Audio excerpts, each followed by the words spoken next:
আসসালামু আলাইকুম স্যার। ওয়ালাইকুম আসসালাম। স্যার ভালো আছেন? আলহামদুলিল্লাহ, তুমি ভালো আছো? জি আলহামদুলিল্লাহ স্যার। স্যার আপনার জন্মদিনে অনেক অনেক শুভেচ্ছা। তোমাকে ধন্যবাদ। বাসায় কেক রাখা আছে, তোমাকে দিয়ে গেলে খেয়ে নিও।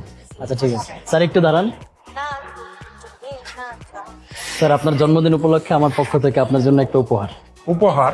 এসব ফালতু খরচ করতে কে বলেছে তোমাদেরকে? তোমাদের বেতনই কত বলো? তোমরা তো এমনি কম বেতন পাও। স্যার আপনার পরিবারের সবাইকে আমি অনেক ভালোবাসি এবং সম্মান করি। আপনার জন্মদিন উপলক্ষে অনেক কষ্ট করে টাকা জমিয়ে আমি এই উপহারটা কিনেছি। আপনি যদি এটা নেন আমি অনেক খুশি হব স্যার। কষ্ট করে কিনেছো? জি স্যার। আচ্ছা দাও।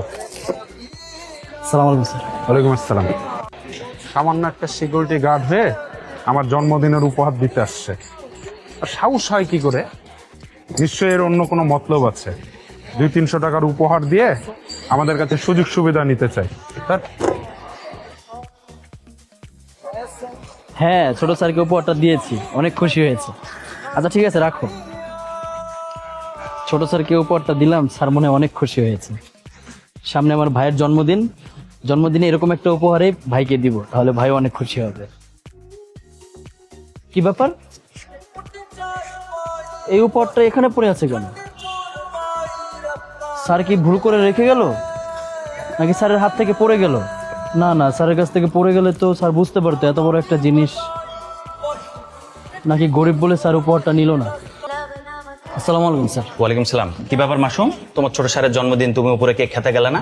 স্যার এদিকে একটু কাজ ছিল তো এই জন্য যেতে পারিনি স্যার। যতই কাজ থাক, তোমার ছোট স্যারের জন্মদিন, তুমি উপরে যাবা না? এ নাও ধরো, কেক খাও। স্যার আমি কেক খাবো না স্যার। কেক খাবা না মানে? কি হয়েছে তোমার বলো তো? কিছু হয়নি স্যার। দেখো মাসুম, তোমাকে আমি ভালোভাবে চিনি, তোমার চেহারা দেখে মনে হচ্ছে তোমার কিছু একটা হয়েছে। কি হচ্ছে আমাকে বলো।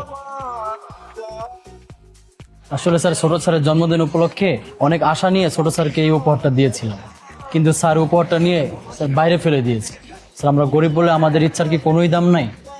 দেখি গিফট আমাকে দাও, কেকটা ধরো। দেখো মাসুম, তোমার ছোট স্যার এমনিতে খুব ভালো মানুষ, কিন্তু তোমার সাথে যেটা করেছে এটা খুব অন্যায় করেছে। আর এই অন্যায়ের উপলব্ধি করার জন্য তোমার একটা কাজ করতে হবে, তুমি পারবা? জি স্যার, অবশ্যই পারবো স্যার। আচ্ছা, গিফটটা ধরো। এই ঘড়িটা তুমি এখনই পরো। তোমার ছোট স্যার যখন বাসায় ফিরবে, তুমি তোমার হাতটা এমন ভাবে রাখবা যেন ঘড়ির দিকে তোমার ছোট স্যারের চোখ যায়। জি স্যার। বাকিটা আমি দেখছি, ঠিক আছে? আসসালামু আলাইকুম স্যার।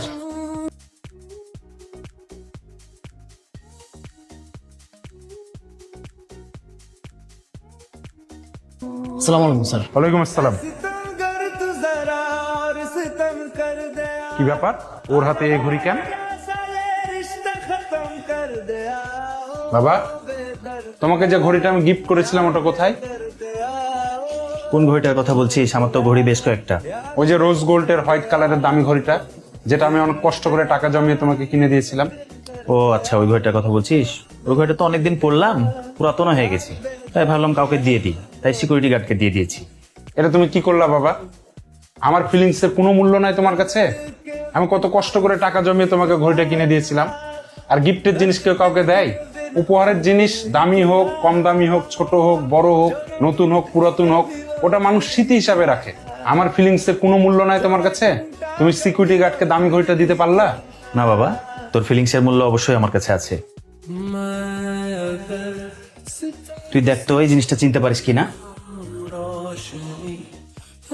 এটা তো বাবা সিকিউরিটি গার্ড আমাকে গিফট করেছিল। এই গিফটের সাথে তুমি আমার দামি ঘড়ি তুলনা করছো? না, আমি তোর ঘড়ির সাথে এই গিফটের তুলনা করছি না, আমি তুলনা করছি তোর ফিলিংসের সাথে ওই সিকিউরিটি গার্ডের ফিলিংসের। তুই একবার ভেবে দেখ, তোর জন্মদিন উপলক্ষে সেও কিন্তু কষ্ট করে টাকা জমিয়ে এই গিফটটা তোকে দিয়েছিল, আর তুই কি করলি? তুই যে রাস্তার পাশে গিফটটা ফেলে দিলি, তুই একবার খুলেও দেখলি না যে তার ভিতরে কি আছে। আসলে বাবা, আমি ভেবেছিলাম যে এই গিফটটা দিয়ে তারা আমাদের কাছে সুযোগ সুবিধা নিতে চায়। আচ্ছা বাবা, তুই একটু ভেবে বলতো, ও তো আমাদের এখানে 5 বছর ধরে চাকরি করে, ও কি তোর কাছে কখনো টাকা চেয়েছে? না বাবা, আমার কাছে কখনো টাকা চাইনি। কখনো কোনো সুযোগ সুবিধা নেওয়ার চেষ্টা করেছে? না বাবা। তাহলে এটা তোর কেন মনে হলো? শোন বাবা, ভালোবাসা কিন্তু সবারই কপালে জোটে না, আর ভালোবাসা টাকা দিয়েও পাওয়া যায় না। সে কিন্তু তোকে ভালোবেসে তোর জন্মদিন উপলক্ষে কষ্ট করে টাকা জমিয়ে সেই গিফটটা তোকে দিয়েছিল, তুই গিফটটা না নিয়ে তুই ফেলে দিয়েছিস। এটা আমি মনে করি এটা তুই খুব ভুল করেছিস। আসলে আমরা যারা একটু ধনী মানুষ, তারা এরকম শ্রেণীর মানুষদেরকে পছন্দ করি না, তাদের কোনো কিছু গ্রহণ করি না, তাদেরকে কোনো কিছুতে দাওয়াত করি না, তাদের থেকে দূরে থাকার চেষ্টা করি, এটা আসলে আমাদের উচিত না। আমার মনে হয় তার কাছে তোকে সরি বলা উচিত।